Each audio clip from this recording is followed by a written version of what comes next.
Moses Itauma, is he a hype job or is he the real deal? Let me know your answer to that question in the comment section below.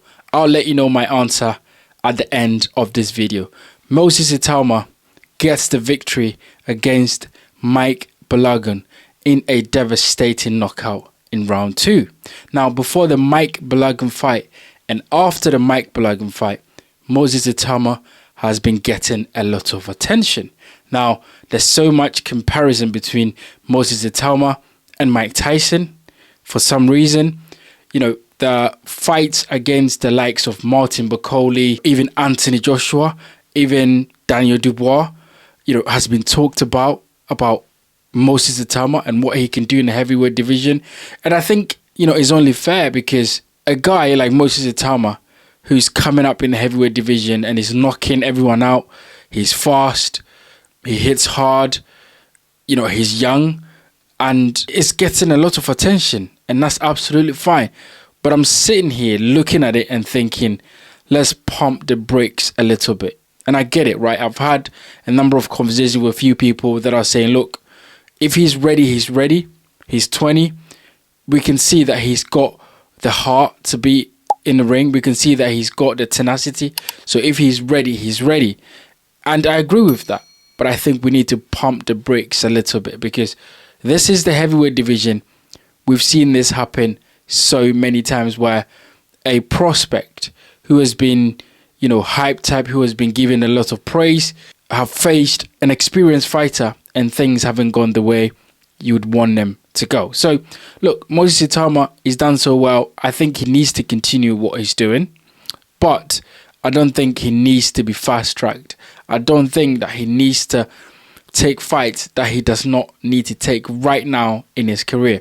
Because if you look at the fighters that he's been beating, the only fighter with some credibility is Dempsey McKean.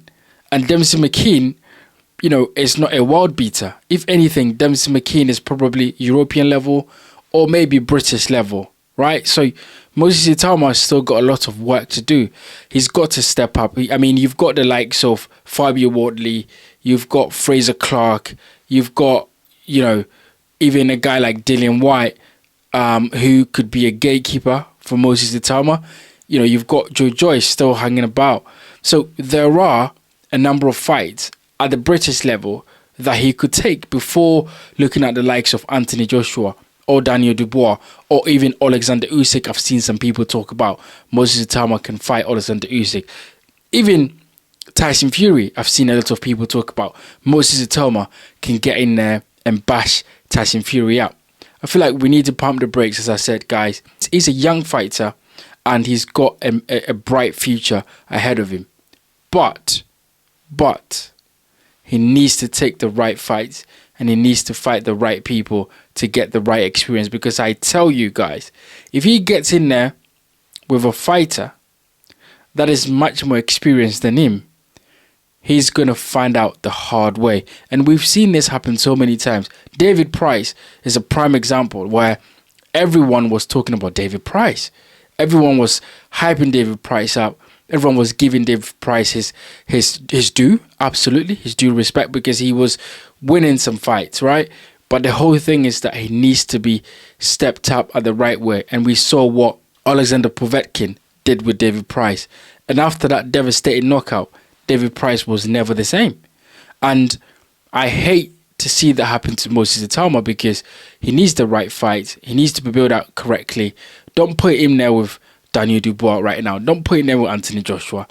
Look, I'm not saying that he can't beat those guys. It is the heavyweight division after all, right? One punch can change anything and everything. We've seen that so many times. But the likelihood of Moses Itauma beating Daniel Dubois right now is very small. The likelihood of Moses Itauma getting in there and bashing Tyson Fury or Anthony Joshua, as a lot of people or the media have been saying, is very small. And the likelihood of Moses Itauma coming unstuck against these guys that I've just mentioned is very high. So look, is he a hype job? Is he the real deal? I think that Moses Itauma is the future of the heavyweight division. Absolutely. I don't think he's a hype job. I think he's the real deal. but he's got to be given the opportunity to develop the right way. Now, you can compare him to Mike Tyson all you want, but in the 80s, the division was different. Fighters were fighting, 5-6 times a year. Mike Tyson had more than 5 fights a year at some point when he was building his confidence and getting his experience and so forth. In this day and age, fighters don't do that anymore. And Moses Itauma is not fighting more than 5 times a year to get the experience that he needs to be able to step up quicker. So he needs to take his time and have his learning fights, because after all, he's only 20 and he's got a long career ahead of him. So look, let me know what you think about this. There's a big debate going on online. Is Moses Itauma a hype job? Is he the real deal? Is he ready for a step up? Is he the future of the heavyweight division? Let me know what you think about it. As always, guys, don't forget to hit the like button, subscribe, and leave your comments in the section below. And I'll see you guys on the next one.